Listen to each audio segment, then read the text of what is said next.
Hey, good morning, everyone. Good afternoon, good evening, depending on where you're joining from. Thank you so much for joining us for the Africa Skills Revolution webinar. It's really been a journey since June when we officially launched this campaign.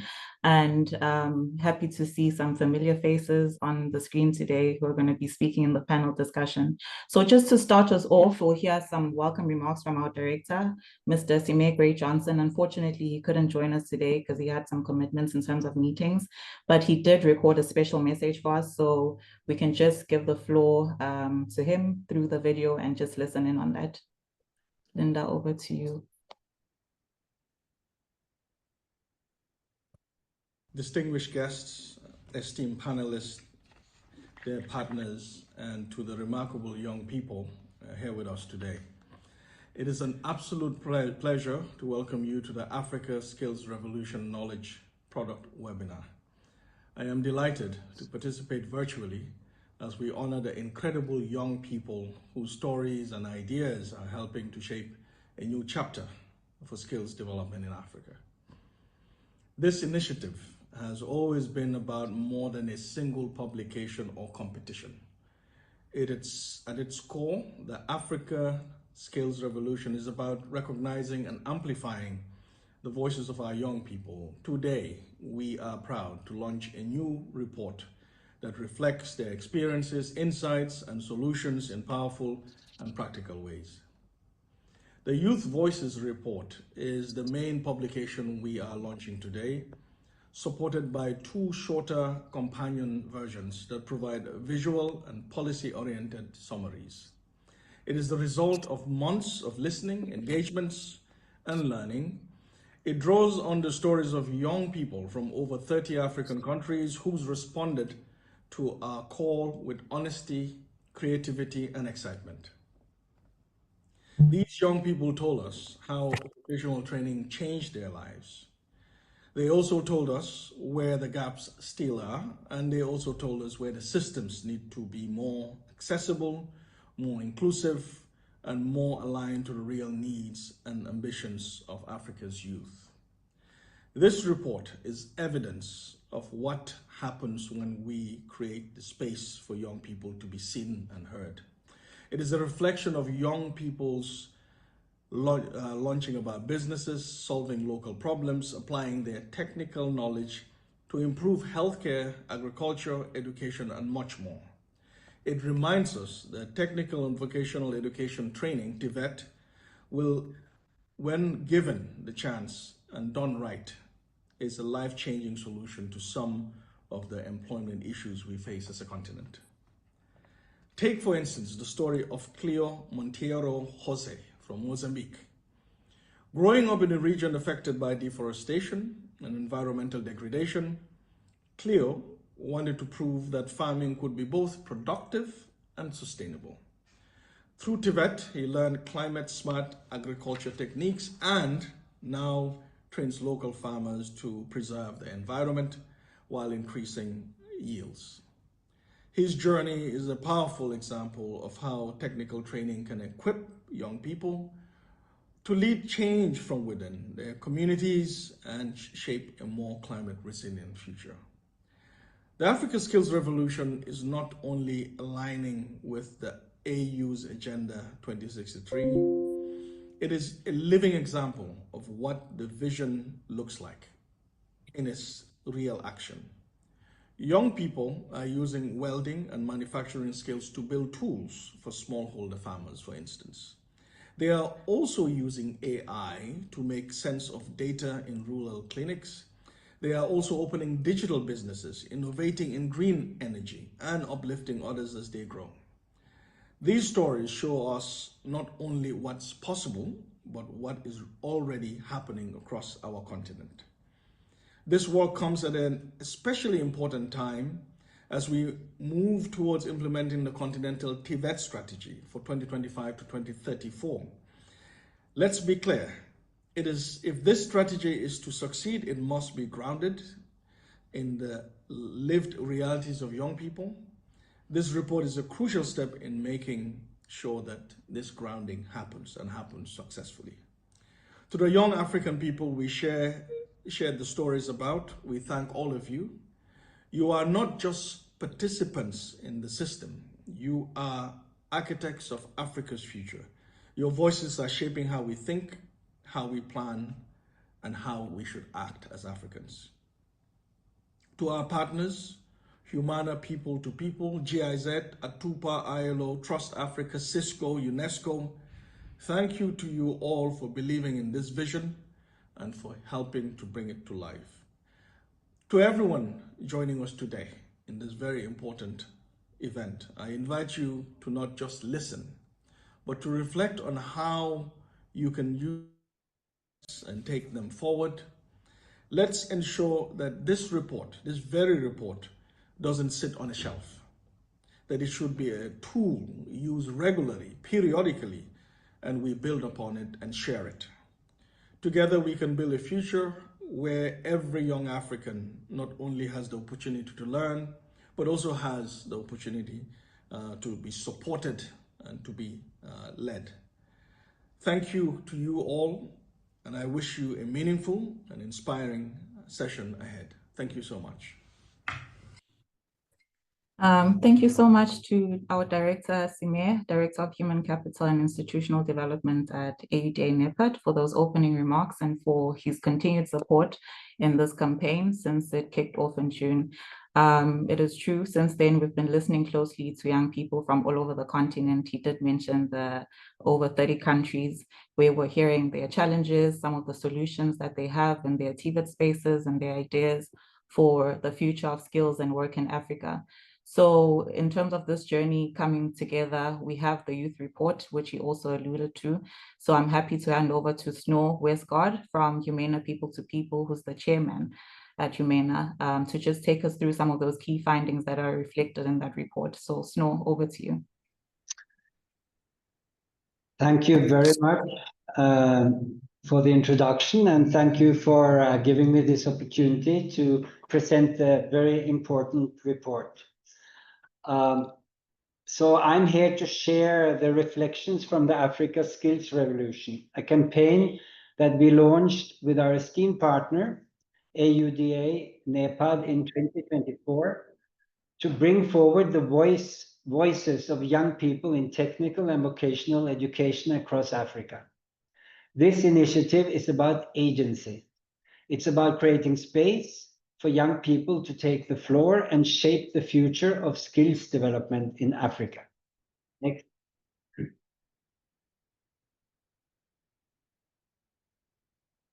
can change the slide, please. At Humana People to People, we witness the transformative power of TVET every day across our network of colleges.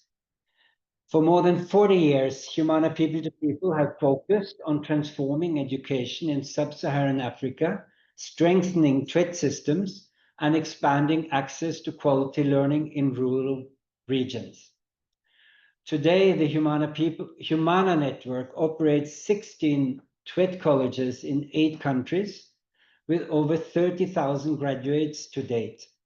Our colleges promote entrepreneurship and practical skills, empowering students to launch small and medium-sized enterprises. This not only fuels personal growth, it also drives sustainable development in their communities. Why the Africa Skills Revolution? Africa is the youngest continent in the world. By 2050, its youth population is expected to more than double, reaching over 830 million people. That represents a tremendous potential force for innovation, entrepreneurship, and sustainable development, if we invest wisely in education and skills. And yet, we continue to face a paradox. While the demand for practical skill is growing, TVET remains undervalued, often seen as the last resort rather than the first choice.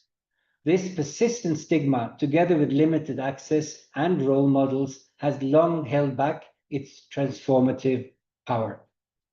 Next.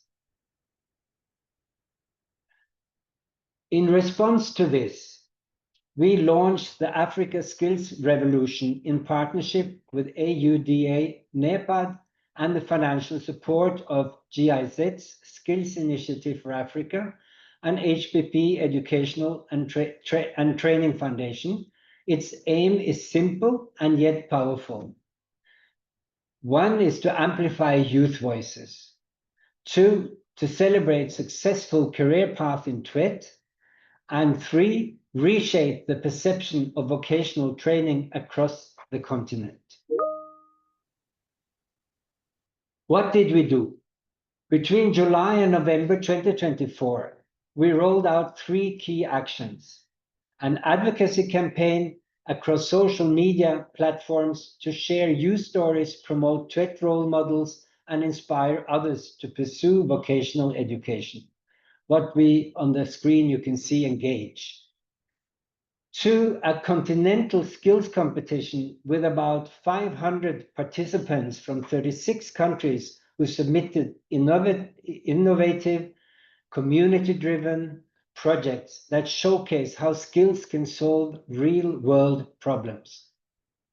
And 3, a continental youth survey, making yourself heard, that gathered insight from youth in more than 30 African countries. Together, these efforts provided a clear picture of what young people want, what's holding them back, and just as importantly, what they are already doing to lead change and shape the future. Today, we are launching the Youth Voices Report, and we will now go through some of the key insights we're hearing directly from the young Africans themselves. Next.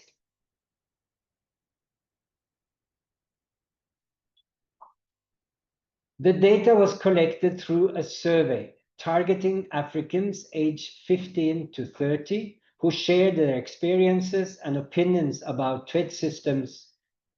In a nutshell, responses came from 32 African countries, with the highest representation from Nigeria, 32%, and Algeria, 21%.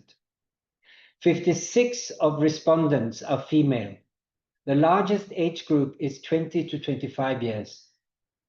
61% of participants are from urban areas, while 39% come from rural community.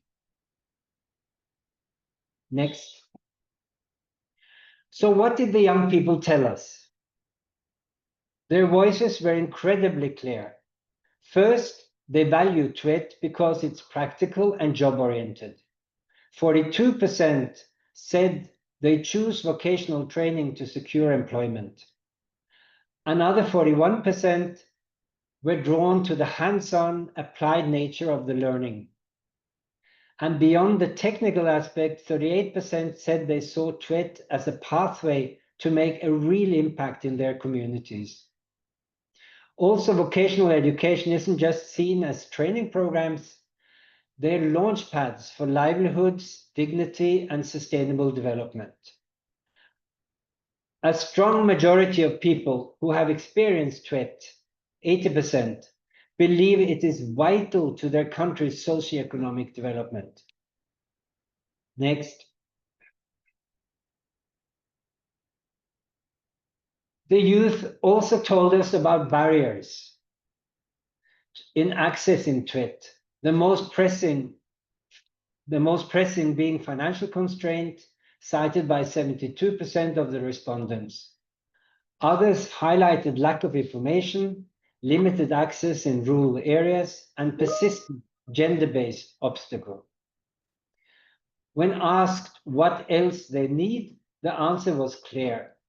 Transversal skills, digital literacy, soft skills, and entrepreneurship are seen as critical for career success.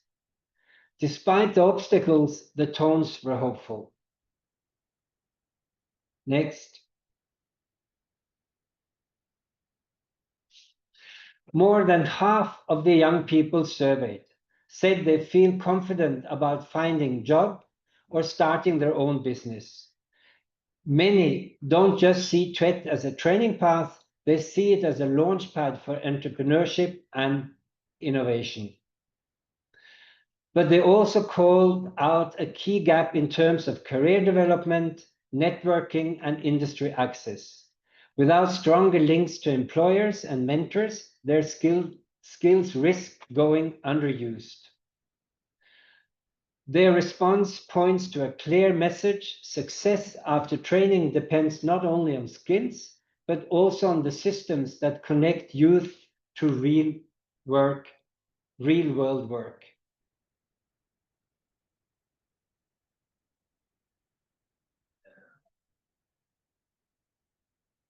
Yeah, sorry. Yeah, sure, this is fine. Correct slide. If one thing is clear, it is that young Africans do not want to be just beneficiaries, but active agents and co-designers of TVET strategies. Over 80% of young people see themselves as key actors in shaping and advocating for TVET. They also recognize that changing perceptions requires them to lead by examples. In fact, 86% of the youth say they would recommend TVET to their peers. Next.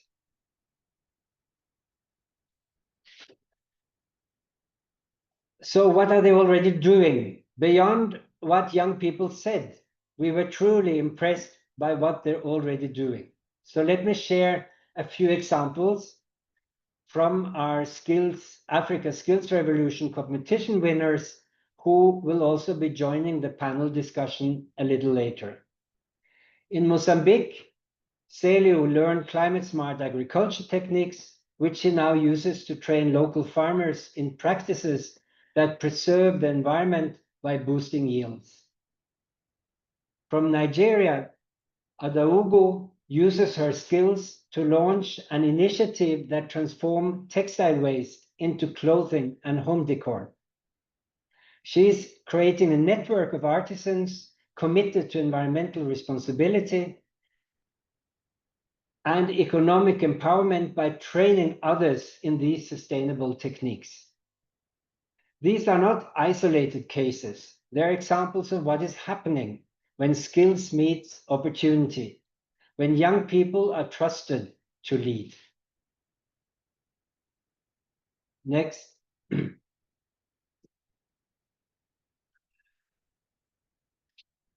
And what are the recommendations for change? From the feedback of young people, there seems to be clear calls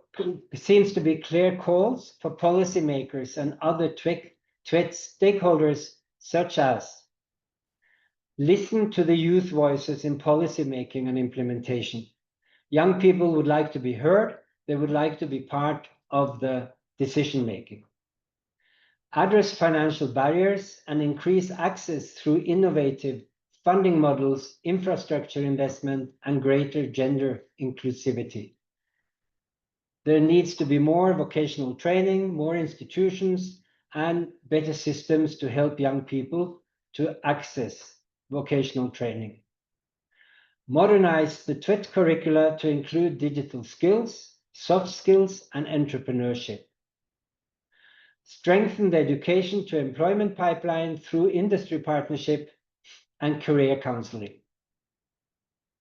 Champion TVET as a force for good and align the programs with the goals for Africa's Agenda 2063.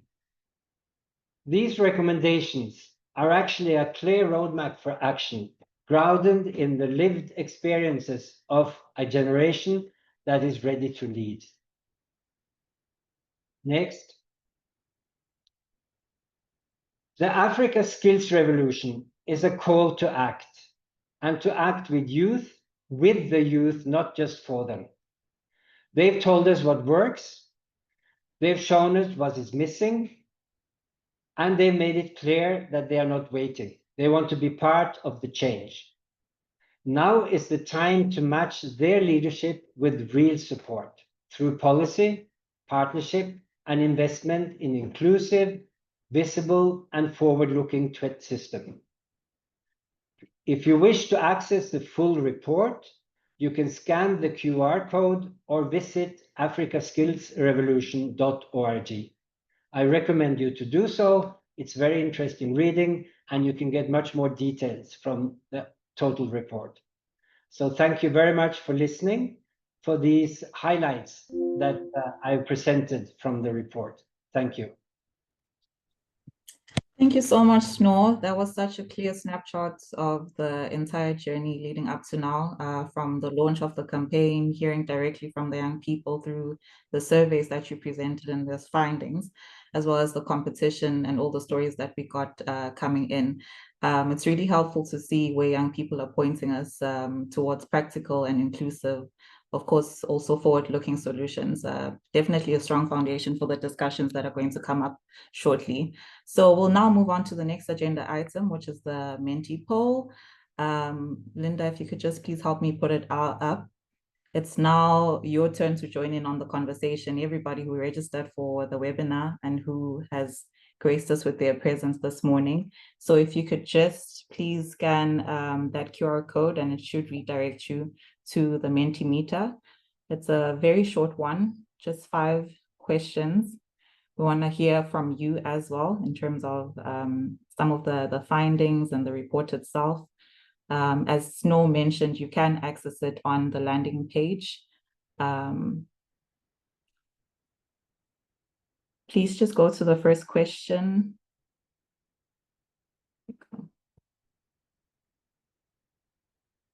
Sure. So the first question there is, what stood out the most for you from the findings and stories shared in the Youth Voice report? This is open-ended, so you can just pop in short sentences. Okay, but I think you can just answer this as we go in the webinar. Of course, the second question, if you could just please point them out, just going to read out the questions, then you can be doing that as we continue with the program, is what do you think motivates people to choose TVET programs? Then the next one would be, what kind of support helped you or could help others succeed in their skills journey? So you have different options there that you can pick from. And then the next one, which speaks to what extent you feel young people's voices are being heard across the continent in efforts to strengthen TVET systems. So you can also pick there from that list. And then, of course, the last one will speak to what extent do you align with the call to policymakers. There's also options that you can pick from. So as we continue with the program, please do feel free to just pop in your responses over there. So thanks to everyone who's going to be taking part in this Mentimeter. We really appreciate your inputs, and we look forward to seeing what some of your responses are going to be.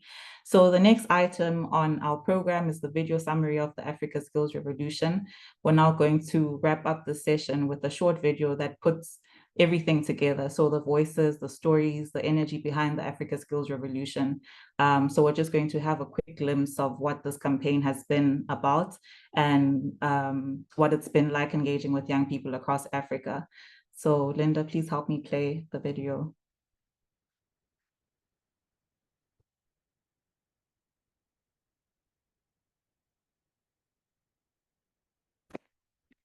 Should come up any minute now.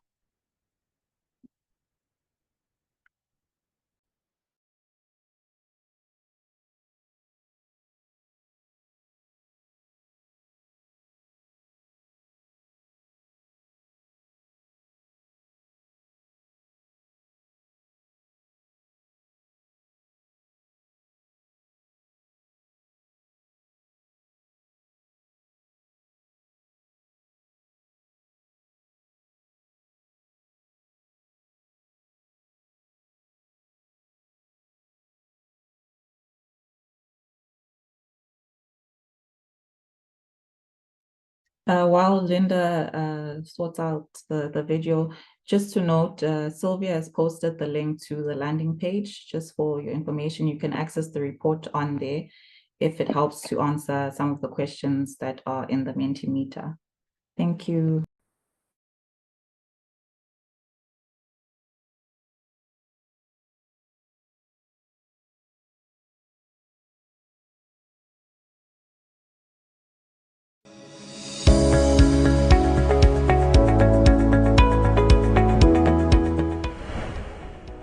Africa is home to the fastest growing youth population.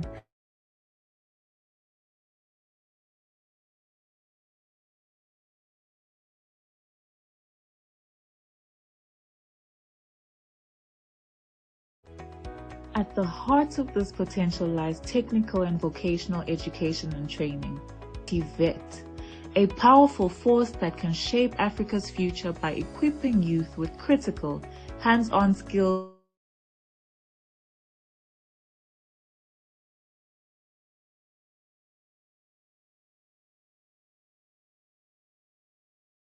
backed by misunderstandings and a lack of visible role models. Imagine if we could change this perception. Imagine a world where TVET is seen as a prestigious and empowering path, opening doors to success and community transformation.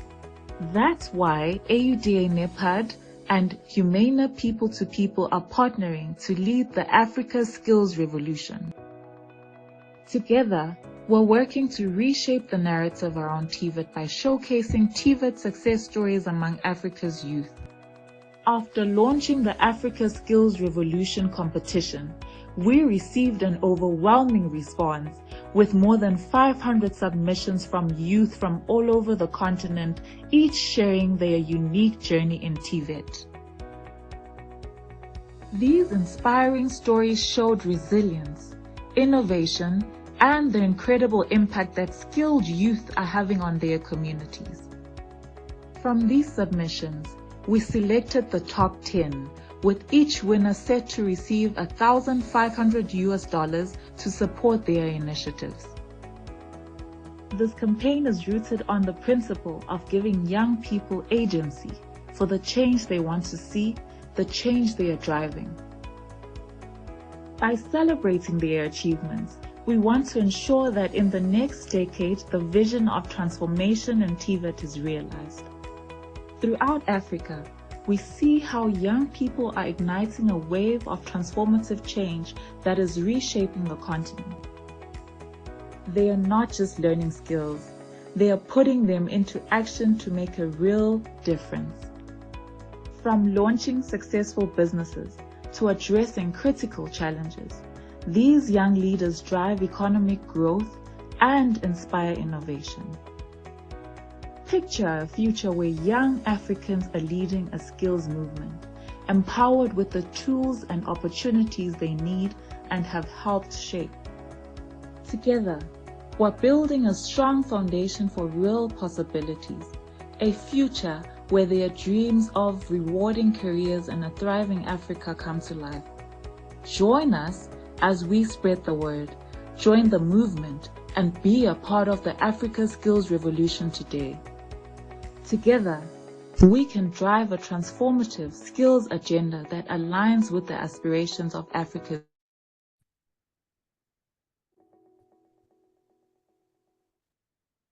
Okay, thank you so much. Such a powerful reminder of why we're all here today. Young people are not just part of the future, they're driving the change we need right now. So we'll now move on to the panel discussion, which is at the heart of why we're here today.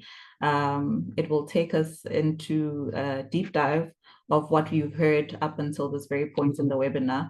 So the panel discussion will explore how we can put youth at the center of TVET, entrepreneurship, and of course, inclusive growth in Africa. So I'm happy to hand over to Anna from Humana People to People, who will be moderating this exciting conversation. So Anna, over to you. Thank you very much, Nobilen. So I'm Ana Ramos from Humana People to People, and I'm pleased to moderate this next part of the program. We now turn to a panel discussion that brings together youth voices and expert insights to respond to some of the key themes raised in the Africa Skills Revolution Youth Voices report. These are the very issues young people across the continent have told us that matter most: access to opportunities, relevant skills, private sector engagement, and a seat at the decision-making table.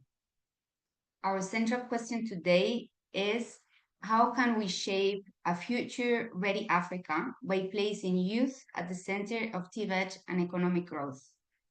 But first, let me briefly introduce you our panel before we dive into the discussion.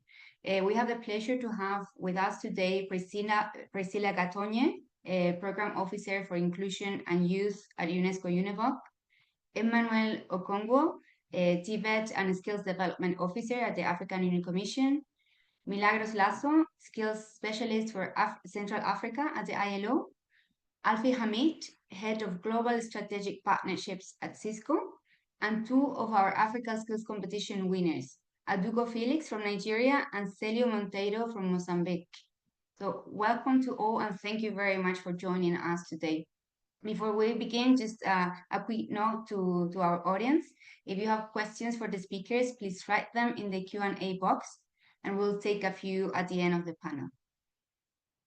So let's start with one of the most fundamental concerns raised by young people across the continent. Will the training they receive lead to meaningful work? And is it responding to the kinds of economies they actually live and work in? Mila, young people want TVET to lead to real opportunities, including in rural or informal economies, as highlighted in the report.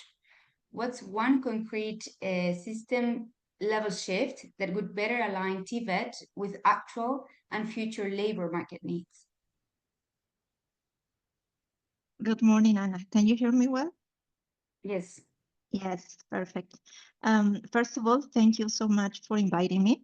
It is a real pleasure to be here for the official launch of the Youth Voices report.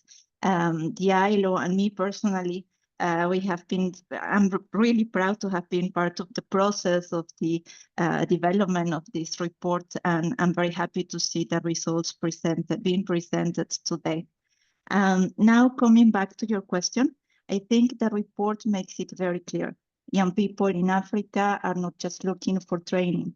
They are looking for real, meaningful opportunities that reflect what they live, where they live, and what they aspire to.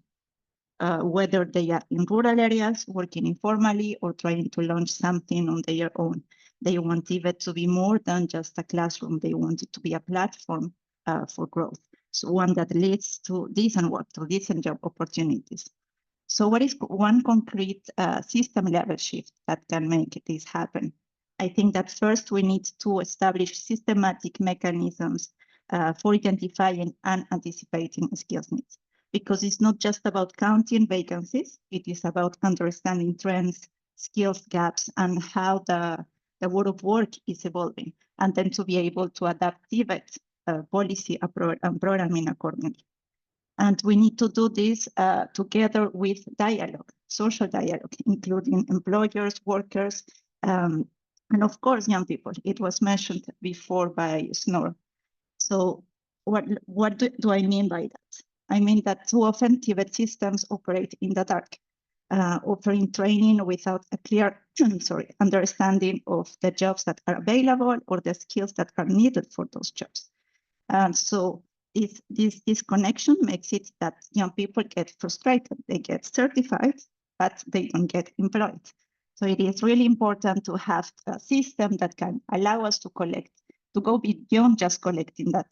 We need tools that combine quantitative data, so what the labor market trends are, and qualitative insights from employers, workers, local community.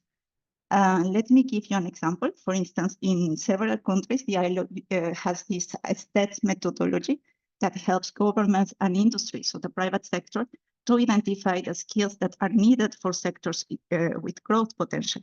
Like here, for instance, where I am in Kinshasa, the agriculture sector.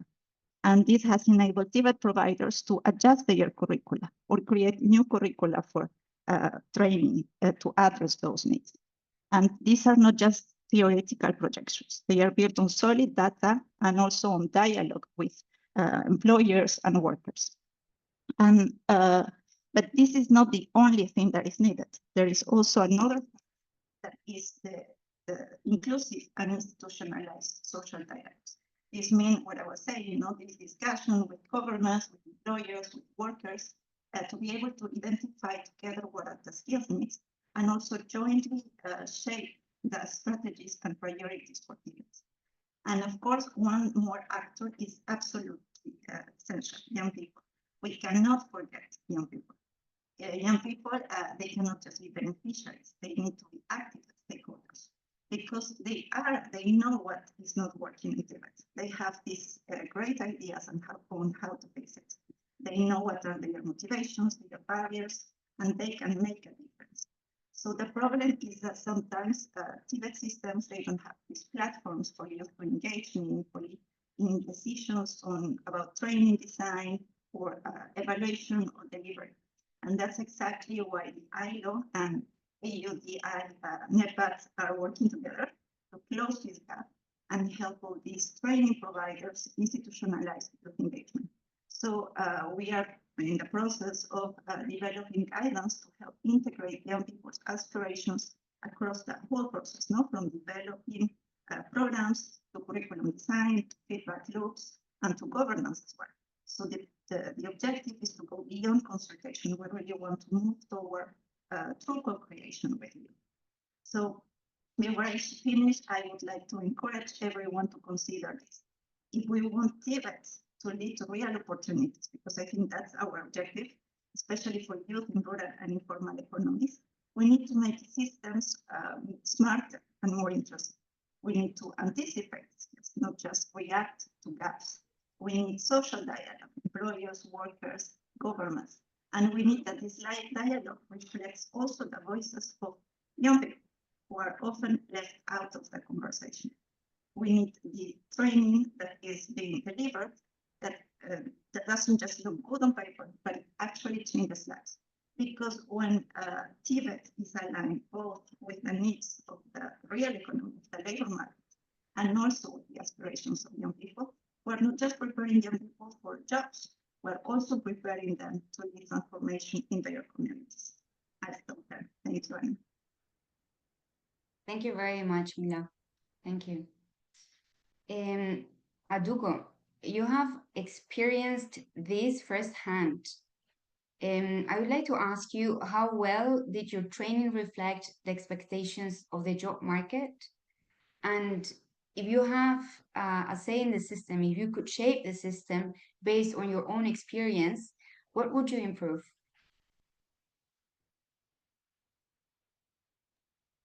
Thank you, Anna. My TVET experience was actually a valuable starting point. It equipped me with the hands-on technical skills and basic business practices, which I actually needed to launch my 2 brands. But however, once I entered the labor market, I noticed it was a total different ballgame altogether. The labor market expects you to have an understanding of customer service, branding, digital marketing, financial management. But these were skills I had to learn on my own and through external programs like ALX and other business incubators. If I'm to have a say in the system, I would focus on 5 key areas. And one of the areas the first is entrepreneurship and business education. And this would include modules on branding, pricing, customer service, financial management, and so on, because this will better prepare graduates for self-employment and business growth. Secondly, I will focus on sustainability and green innovation. And this will include, training would include waste management, circular economy, eco-design, and so on. This would help to help reduce climate degradation. And thirdly, I would focus on digital literacy. This will teach the students, equip them with digital tools like Canva, Excel, and the likes. Because then the fourth one would be soft skill and leadership. And this would include modules on communication, emotional intelligence, critical thinking, problem solving. And these are all needed to deal with clients as well as grow in a professional space and also lead a team.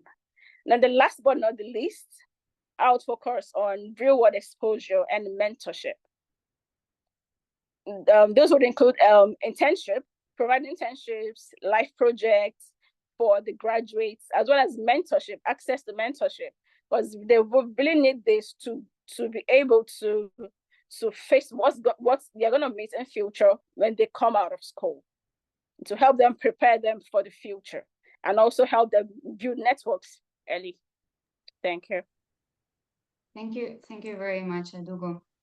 So in line with what you are saying, we could see that beyond alignment with the economy, youth across Africa are asking for more than just technical skills. They view transversal skills like communication, you were saying, critical thinking, teamwork, and entrepreneurship as essential for career success. So I would like to ask Priscilla now from UNESCO Univoc, what are some of the most innovative TVET practices using problem-based learning to develop these skills and keep youth competitive in today's job market? Thank you. Thank you so much, Anna. It's such a pleasure to be here again, just discussing about challenges that young people are facing, especially in Africa. And I really want to get a different perspective into the question regarding problem-saved learning. And I think thank you so much, Felix, for really showing the different kinds of skills that young people can face in the I think in the transversal system. So this is very consistent with what we are seeing at a global level, where we look and see in terms of skills, which one are most important. And transversal skills have always ranked as number one. And I always kind of ask myself, why do you think that is the reason? And one of the things that we have to consider is that education and AI has really changed how things are done. We are looking and seeing that how education is taught and how learners are learning is becoming very, very different. And this is one of the things you have to think, if you think of problem-solving opportunities, how do you leverage different technologies? And I think that Felix already talked about the different transversal skills that you need. You need problem-solving skills. These are more cognitive skills. You need personal skills, global citizenship skills to be able to work with people. You need to be able to have more of interactions.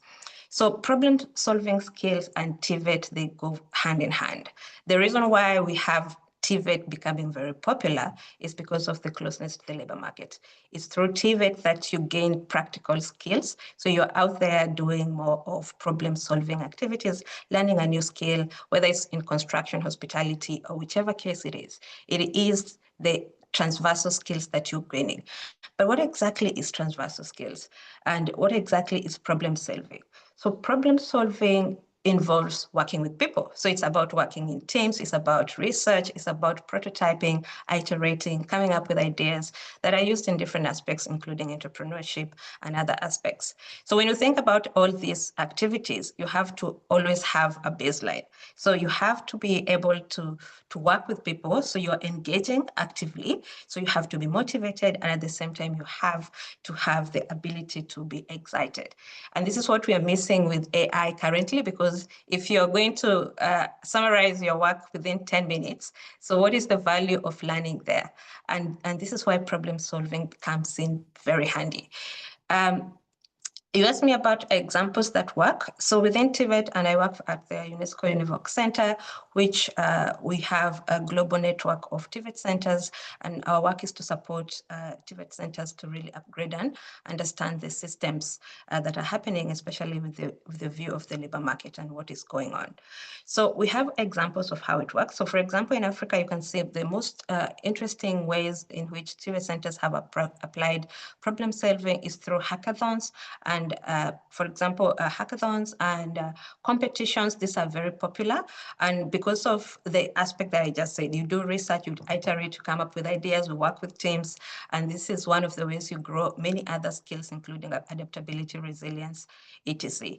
Another thing that we see is about we have an example, for example, in Asia Pacific of one center that focuses on one problem a day. So here you come up with an issue where every student gets an opportunity to decide a problem they want to tackle in the day. And by the end of the day, they have a reflection, a capability, an ability to sit together and see how are you able to solve your problem. So through this, they can actually form groups and discuss their problem throughout the day and come up with solutions. And this has also been achieved in different ways, where you have cycles of 6 to 8 weeks, where you come up with a problem within your community, think about what you lack, whether it's sanitary issues, whether it's you want to develop something entrepreneurial, you think of a problem and act on that problem with a team. And I think when it comes to entrepreneurship, especially within the African context, it's very important to have this approach of the problem saved.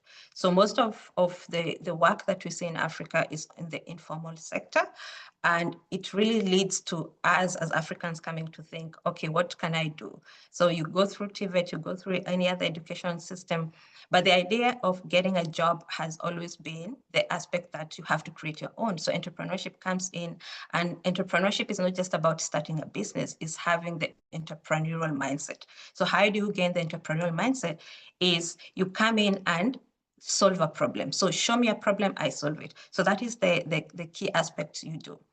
Another way that we see a lot of institutions really benefiting and really implementing this is through the aspects of having design studios, innovation hubs within the TVET centers. And we have an example, for example, one of our centers in Omnia in Finland, where the school is inside a design studio.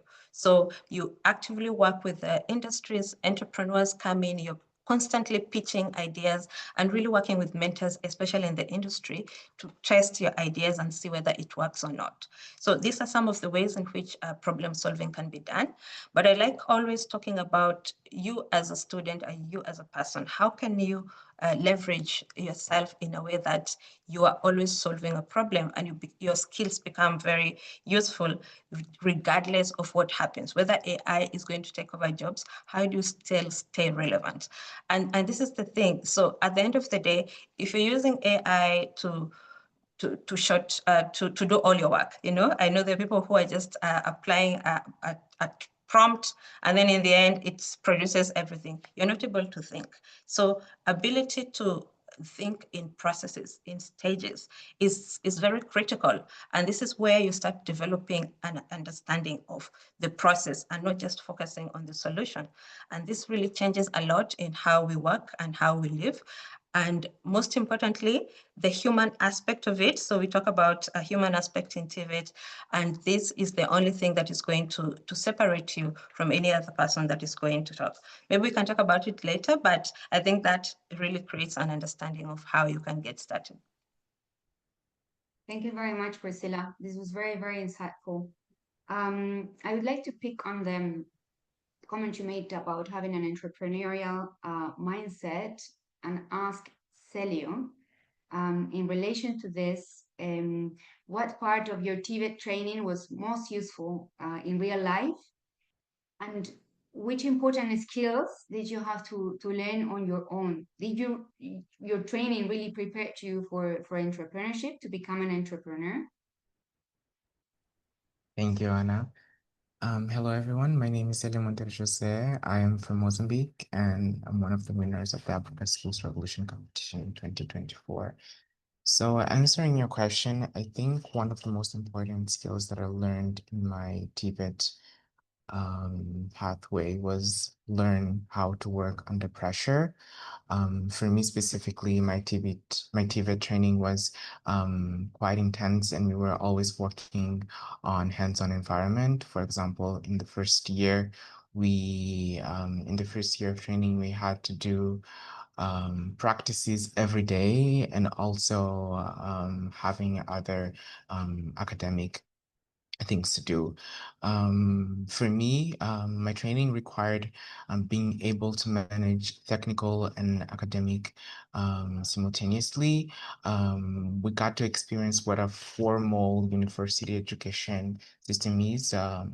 do research, do papers, do presentation, but we also needed to practice every day how working in that field actually is, working with teams and working with people, and managing that was really great. And I was able to learn how to work under pressure. And this is something I use today daily in my work, because you have to multitask and you have to be able to be a good time manager.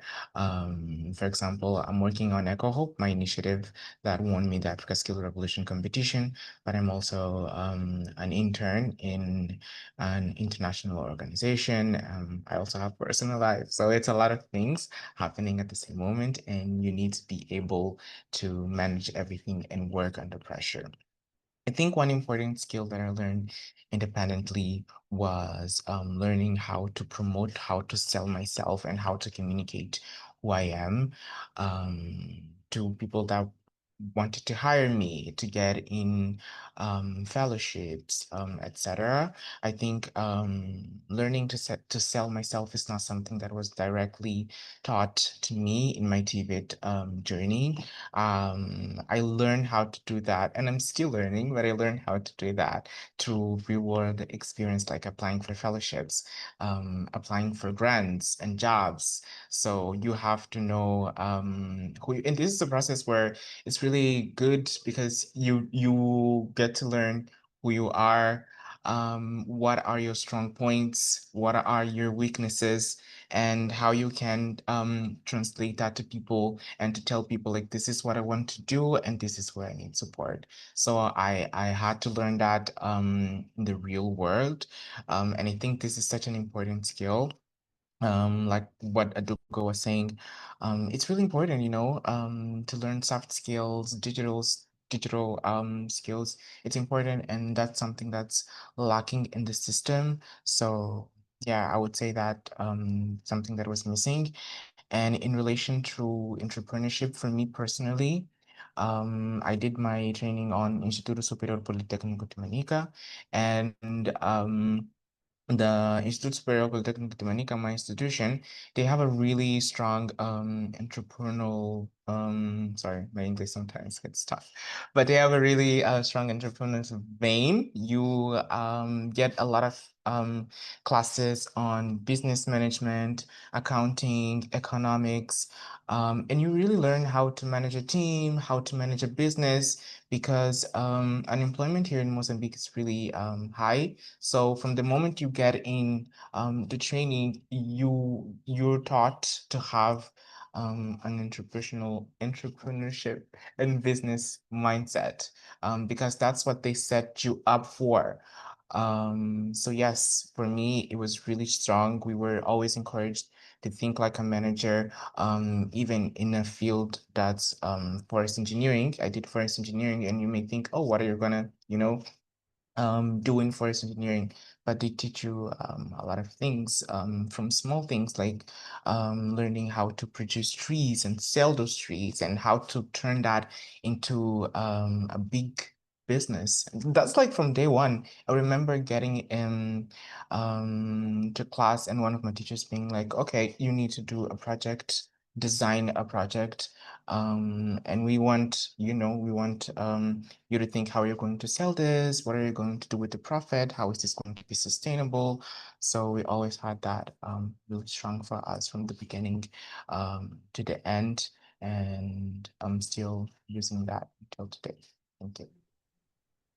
Thank you very much, Celio. Thank you for sharing your journey with us. I'm sure that it's inspiring many. Now I'd like to speak about what young people are expecting beyond training, because the report doesn't just call for better training, it also calls for better transitions.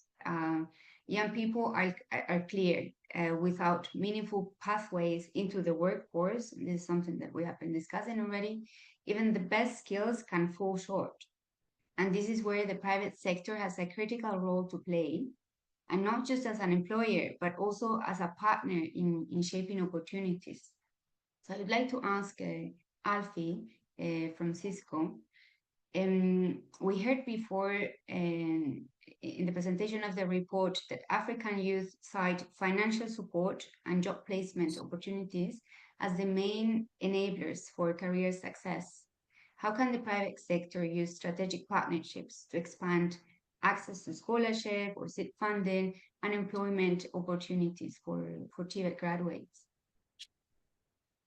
Great, thanks, Anna. So, as you mentioned, the biggest challenge that youth face today, and it's across the continent, and not only in Africa, but also most of the developing world, is access to education, TVET education, as well as financial resources.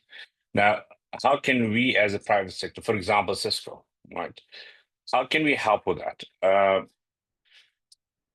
It's a challenge for one company to help try and finance all children and students across the developing world. So we need to come up then with innovative ideas and innovative ways how to bring down the cost of TVET. And we at Cisco, what we've realized and what we've noticed, for example, is that one of the biggest challenges when it comes to access to in-demand, industry-recognized, industry-certified digital skills courses is the cost of those courses to education institutions. So how do we do that? What do we do? So there's a need then for a program where industry comes together and reduces that cost. And what we've done at Cisco is we've created a program that's called the Networking Academy program. And what we've done is we then have taken all of these in-demand, industry-certified, industry-recognized qualifications and certifications, put together e-learning curriculum, as well as assessment systems, and a program for retraining and upskilling lecturers in the use of that content. That is then given free to schools, colleges, universities, TVETs across the globe. And that way, the TVET does not have to pay for the licensing of those courses. They integrate that into the curriculum. It helps bring down the cost of certification. It brings down the cost of developing e-learning curriculum. It brings down, there is no cost to retrain and upskill your lecturers. And there is no cost as well when it comes to access to practical equipment. Because what we've also done is develop simulation tools where you do not have to buy the actual equipment, you use simulation tools for your practicals. And lastly, what we've done is that our students also want to have access to jobs. So how do you do that? You need to bring together the industry. So what we've done, all our customers, all our partners that sell our products have vacancies. And students who come into this program, there's a matching engine that's called Talent Bridge. It looks at the vacancies that our partners, our customers have. They post them on the platform. And our students who go through the program can then apply for those jobs. Now, what have we done? And it's a program that, unfortunately, and this is a sad part, it has been adopted by the Western countries. The Western governments have taken it and integrated it within the TVET systems, but it has not been adopted in our developing countries. But over the years, what have we done? In Africa, it is present in 54 African countries. There's over 2.6 million students who have been trained in the program since we started. Just last year alone, we trained over 755,000 students. And importantly, as was mentioned earlier, there's a need for our TVET students to know what's it like to be in a work environment. So what we tend to do is our staff go out as volunteers at the request of TVETs, and we have speaker sessions and telling them what the world of work is. In addition to that, in South Africa, for example, we partnered with the Department of Higher Education and Training and helped them rewrite the national TVET curriculum, focusing on digital skills. We've done the same in Morocco and Algeria, and it's good to see that we've got UNESCO on the call, because just this week, on Tuesday, we launched a global initiative to partner with all developing countries together with UNESCO. An initiative that's called Digital Skills for TVET. And that initiative is going to help bring down the cost of all TVETs across the globe in developing countries. And that we're going to help them with retraining and upskilling their lecturers, as well as giving them access to this program at no cost to them. Now, there's also other examples. We said about costs. For example, in East Africa, we partnered with Liquid Intelligent Telecommunications, right? Technologies, where they are aiming to train 1 million youth across the continent. Then in Kenya, we've partnered with Safaricom. And Safaricom is providing connectivity, free connectivity to TVETs in Kenya, as well as giving equipment to the TVETs. That's helping to bring the cost down of the TVETs itself. In that way, it helps with the financial challenges. Now, the next challenge is how do you prepare for jobs? So in this program, we have modules on how to write your CV, how to prepare your CV, and how to prepare for a job. So what we've done as Cisco is also something that's replicated by our other partners. So if you look at Microsoft, Microsoft has Africa Development Center. You look at Google, right? They've got Grow with Google Africa. So there's several programs that are there. IBM has IBM Skills Build for Africa. So there's several programs that are accessible. The only challenge that we have is the adoption by, to put it in a mild way, without holding out anyone, it needs to be adopted by the formal education system. It needs to be something that the decision makers, they see it and say, yes, we can take this and put it into our education system. I mean, the Cisco Academy program has been going on for the past 27 years. All Western countries are benefiting from it. Why is it taking so long for our developing countries, for African TVET, the administrators, right, the decision makers to adopt it? Why is it taking them so long? It's not, it's not rocket science. It's going to bring down your cost, bring down the cost to the students, and give them access to in-demand jobs. Now, there are several examples from Europe that we can look at. Sorry, please let me know if I'm going over time. I'll cut short. So there are several examples from across Europe. For example, in Germany, they have the apprenticeship program. Right? And this is where we can partner with governments on apprenticeship. In Germany, you spend half your time from TVET in industry and the other half in formal education. And over 90% of those students who go on those apprenticeships are in jobs. Now we can do the same in Africa. All that's required is for government, for those departments to have to formalize that with industries that you have in your country. So it's something that is possible. It is not something that is something that's high in the clouds, but we can work together. Like I said, UNESCO and Cisco are working together to help with the digital skills transformation of vocational education and training. It's good that we have the youth here who are proof that TVET does work. And what impressed me from the report is that the majority of our TVET students will recommend TVETs to their friends. And we've said, from the report, we've heard that our TVET students want access to digital skills. Why are the authorities not putting it into the TVETs? I can give it to every single, I guarantee from this meeting, I will give it free to every single TVET that wants it. I'm the decision maker. I can make that decision. I will give it free. All you need to do is come to me and tell me that you want it.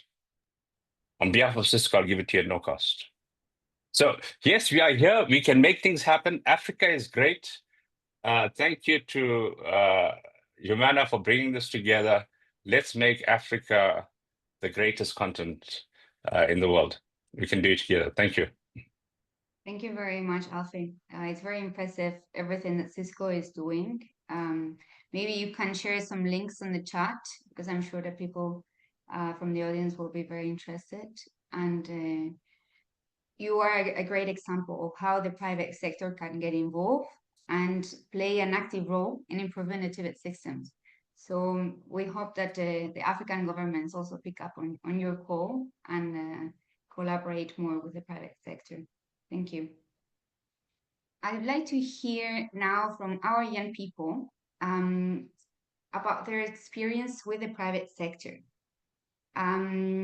What role did the private sector play in helping you gain a real-world experience and enter the workforce? And did you have access to internship, to mentorship opportunities? Maybe we can start with Adugo, but just if you can stick to just a couple of minutes. Thank you. Thank you, Anna. Transitioning into the labor market, it wasn't really an easy one, honestly, because it was really hard transitioning. So after my trainings, I couldn't find mentorships, I couldn't find internships, I couldn't even find jobs. But later on, I was able to find internships. I went through some programs. I got support from programs, and the programs, they offered mentorship. Like one of YSEC last year, I had a training with YSEC, and I had real life mentorship from the mentors that were provided, and it was really helpful. The private sector actually helped me, provided real-time experience through internship and mentorships and some jobs. Yeah. Thank you. So it helped me build my skill. Sorry. It helped me build skill and actually grow professionally as well. Thank you. Thank you. And what about you, Celio? Yeah, I think it's the same. I was thinking, do we ever transition to the job market as a young person? You're always thinking, am I good enough for this? Do I have all the skills? I think for me, the private sector played a huge role.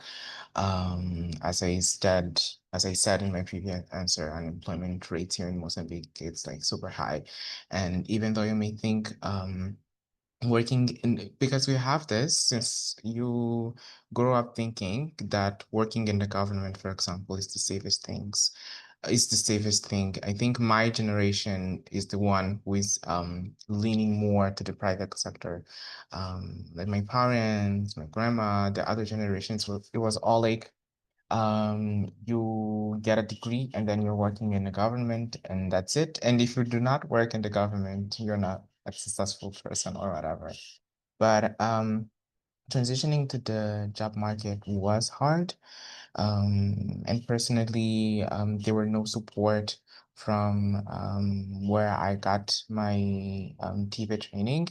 It was like, okay, this is finished. Now you try to find whatever. And I was able to get into a program with the organization that I'm working today. It was a program with 4 young people in different parts of the world.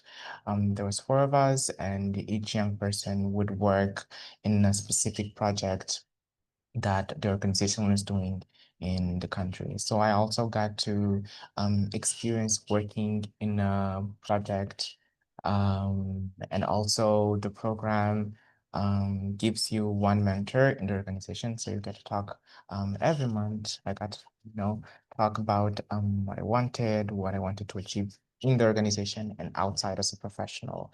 And that was really good and helped me a lot in transitioning to the job market. And the experience just made me like realize, okay, this is truly what I want to do for my life. Thank you very much, Celio. Thanks.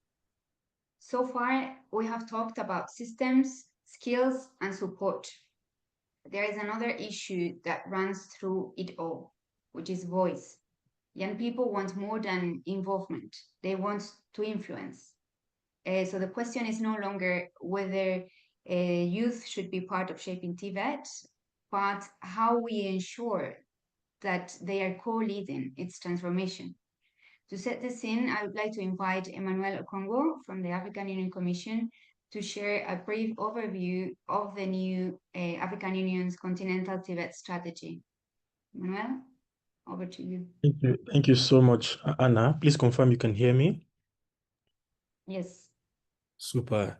And many thanks for the opportunity to share this very brief overview on the African Union Continental TVET strategy, CTVET 25 to 34. So from 2025 to the year 2034, the continent has a new blueprint, a roadmap that helps with the operationalization, or if you may, implementation of the CTVET strategy on the continent. And of course, a huge congratulations to our colleagues at Audanepad and yourselves at Humana People to People on the launch of this very fantastic report, quite insightful.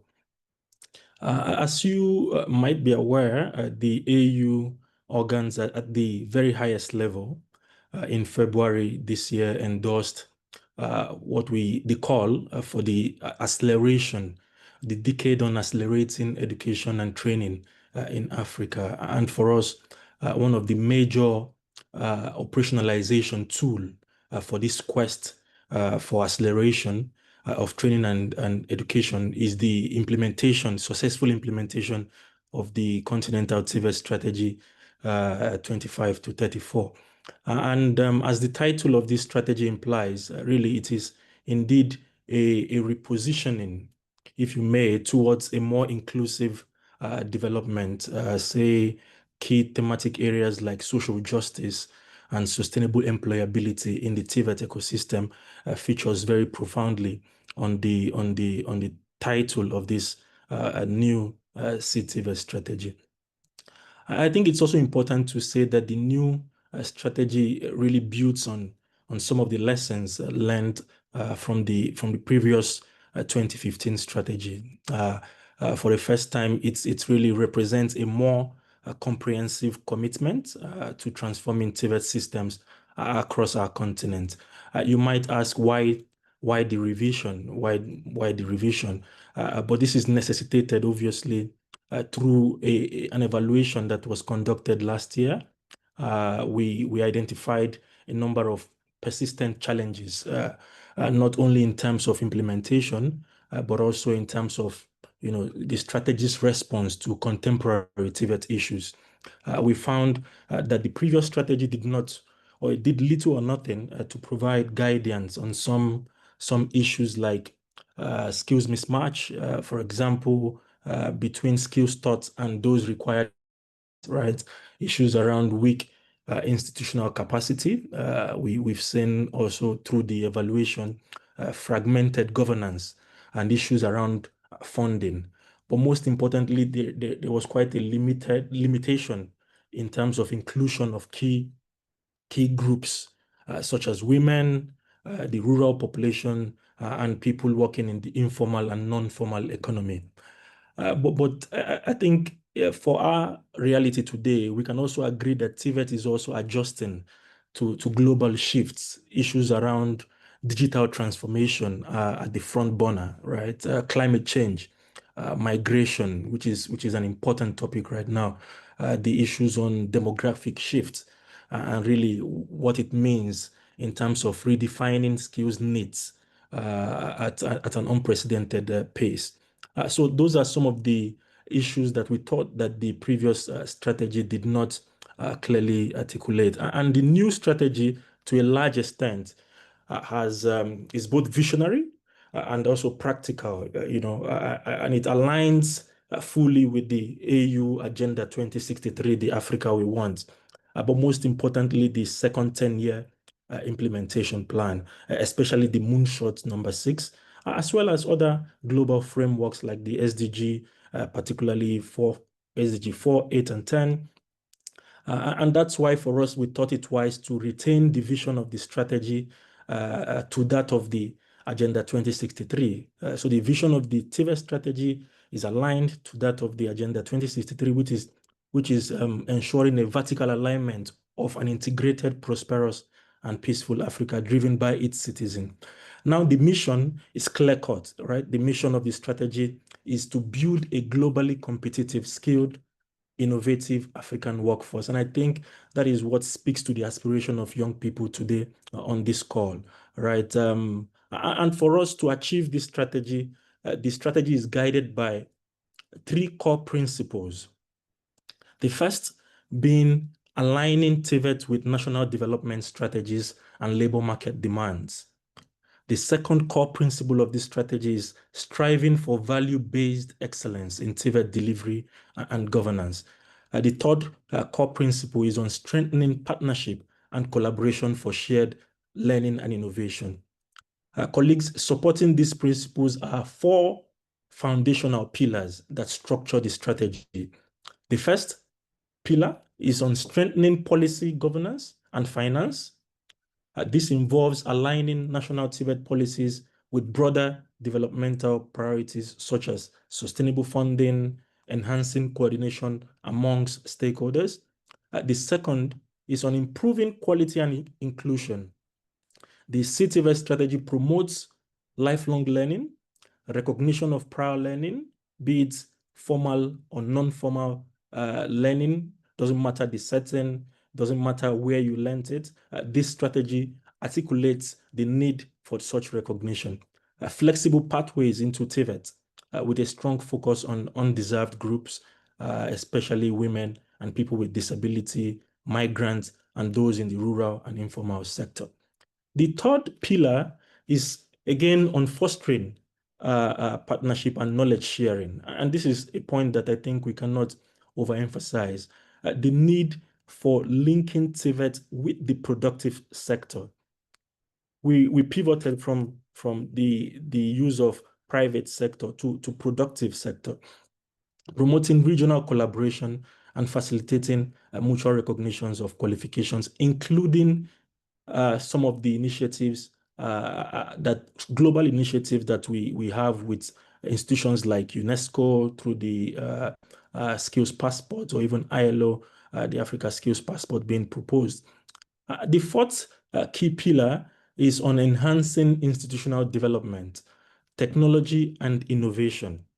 This pillar supports capacity building for trainers, digital and green skills integration, and promoting entrepreneurship through research and innovation hubs. And for us at the African Union, to ensure the success of this strategy, we think it is important to anchor implementation with the member states. That implementation of the strategy will be led by member states and with support from ourselves at the Commission, our colleagues at the Outer NEPAD, but most importantly, the regional economic communities. And it is in that light that we are going ahead to develop a monitoring and evaluation framework with the midterm review set for 2029 and a final evaluation in 2030. Colleagues, ultimately, the strategy will be accompanied by an implementation plan that should not, of course, just be another roadmap, but a call to action document.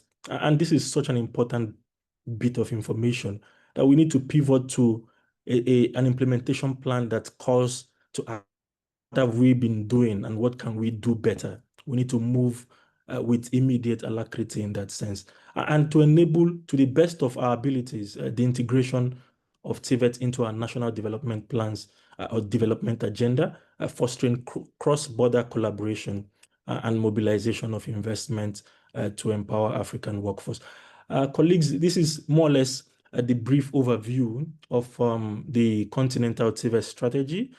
We are glad that this strategy will become a public document sometime in July during the Media Coordination Summit in Malabo, and we encourage you to take a look at it, domesticate it to your own realities as private sector, as practitioners, as the ultimate beneficiaries, the young people themselves. And on that note, I thank you so much, Anna. I yield back the floor. Over. Thank you very much. We look forward to seeing the final strategy and the implementation plan. I would like to ask you, because the strategy does put youth at the center. But I would like to know, what is the AUC doing to institutionalize youth participation in shaping TVET across the continent? Thank you once again, Anna. I think such an important question to say.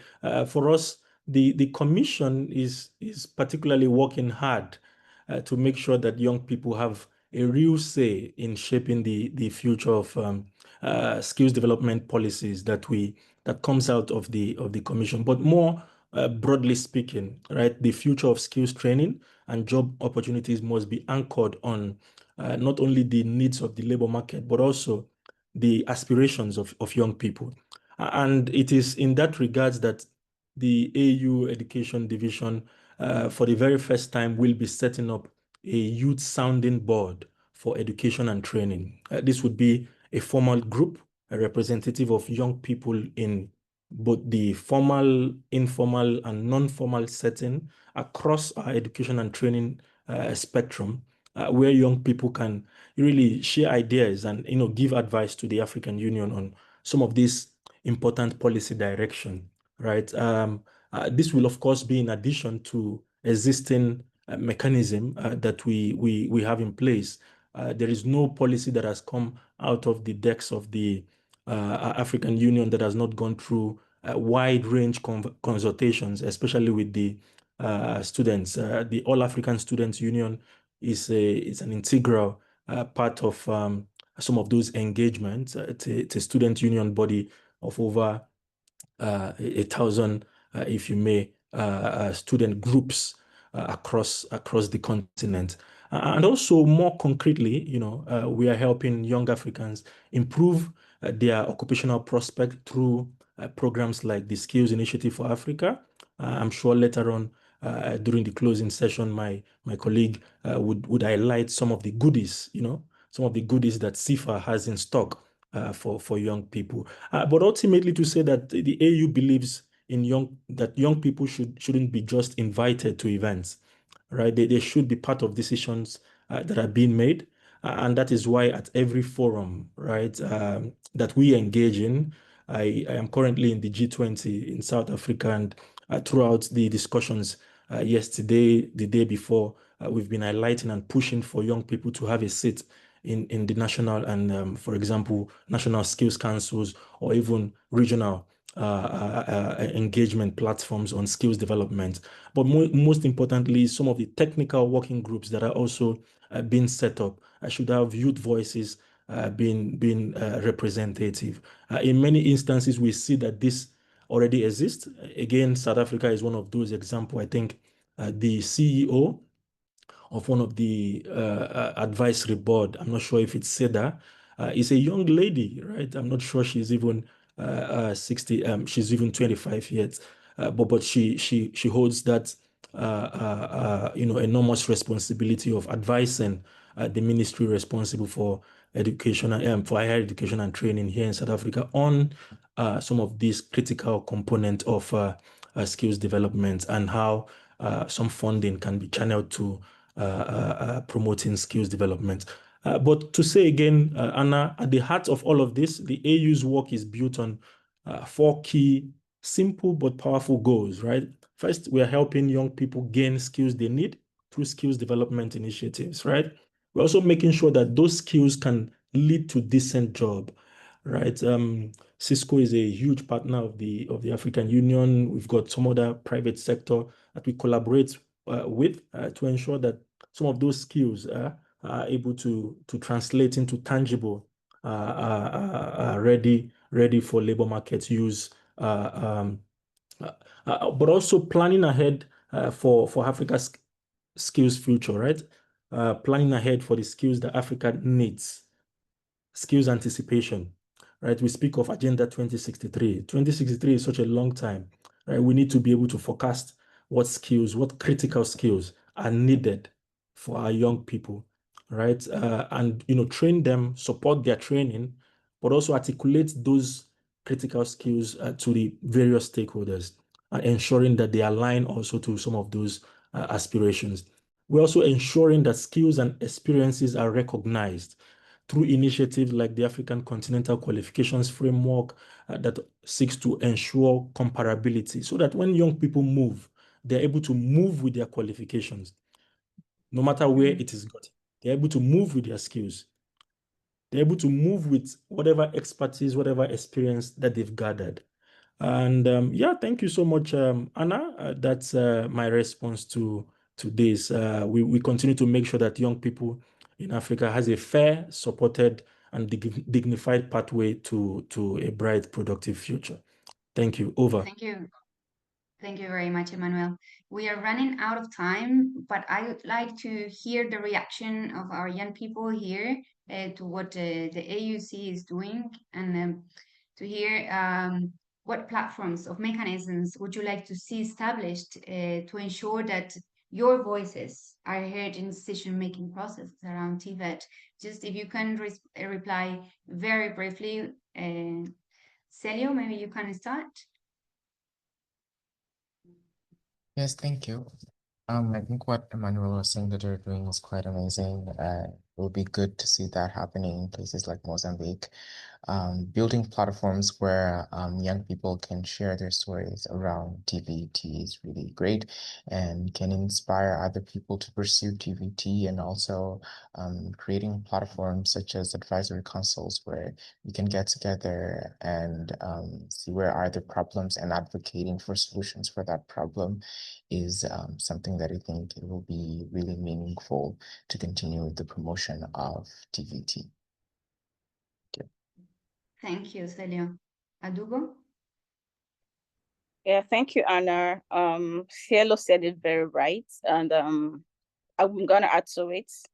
One of the platforms we'd like to see is alumni network and innovation hubs where we can come together, collaborate, share ideas together, work on life projects. Currently, I'm actually in search of partnerships, and I know how it is. You want to do something, but you're really looking out for people to partner. But if there was a network where we're all in an innovation hub where we all can come together, it's actually very easy to push out our projects and do something out there.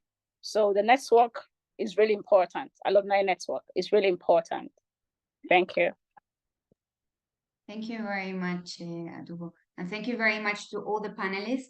I think that this change has been very energizing and very interesting.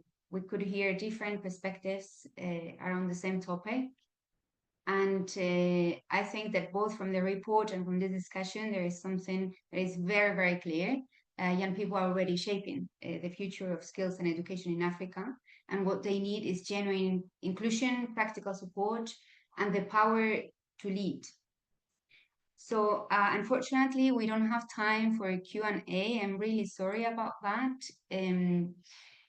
So to close today's session, I'm pleased to hand over to Sabine Klaus from the GIZ Skills Initiative for Africa program for the final remarks. Once again, thank you very much to outstanding panelists. Thank you. Thank you, Anna. Yeah, I have my closing remarks written here, but after all those powerful speeches, and I think also, Anna, you closed really nicely what the youth want. I myself also are a person coming out of TVET from Germany. I think Alfie brought a lot of interesting initiatives, and we are working together for such a long time. So I see there's really a vast possibilities and also spirit today in this webinar. I really also thank Celio and Adugo for really shaping and showing us what is there. And they're standing there for, for a lot of youth in the country and in the continents. So I really would like to thank, Humana for bringing us all together, for AUDA for joining us, and for the whole session, for me, it's just really to say I don't have any goodies as Emmanuel was asking me to have, because we are really reaching out with CIFA to the governments, to policymakers like AUC and AUDA, and we're working hand in hand to really hear what the youth would want. And I'm really also impressed about the study, and that already 86% of youth are recommending TVET. So I think we are doing something right. I don't want to repeat what everybody said already, ILO, UNESCO, Cisco, and also AUDA and AUC. So I would like to close the session. Thank you all for this engaging 2 hours. It was really a pleasure to being here. And also thank you for the youth for standing up and engaging and showing us what they really want and what the future can bring. Thank you so much.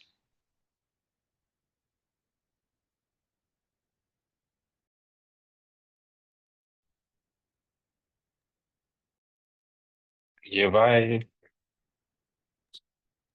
Bye. Thank you very much, everyone. Thank you, all the participants. Thank you, everyone. Bye. Thank you. Bye. Thank you for having us. Bye.